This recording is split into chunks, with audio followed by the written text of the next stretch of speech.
সকাল থেকে ভালো লাগছিল না, ভাবছি কি রান্না করি। তো এই ভাবলাম একটু ডালই রান্না করে নিই।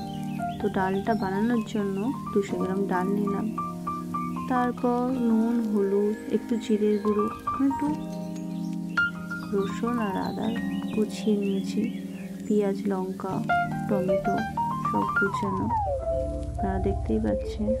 তো সব একত্রে মেখে নিলাম একসঙ্গে, বাটির মধ্যে দিয়ে এইভাবে মেখে নিয়েছি।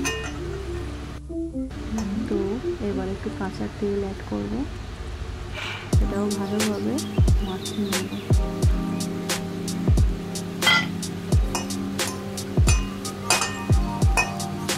তো ভালোভাবে দেখলে কি সুন্দর দেখতে হয়েছে। রান্না করতেও বেশি টাইম যায় না, 2 মিনিটে রান্না হয়ে যাবে। দেখতেও বেশ হয়েছে, খেতেও খুব সুস্বাদু হবে। আপনারা বাড়িতে অবশ্যই ট্রাই করবেন। আমি একটু জল অ্যাড করে দিলাম, যতটা ডাল তার থেকে ডবল জলটা নিতে হবে।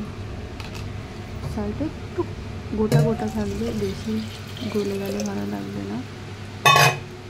একটা সিটি দিয়ে নামিয়ে নিতে হবে, না হলে কম সময়ে সহজ একটা একটা রেসিপি। খুব কে বাড়িতে ট্রাই করেছেন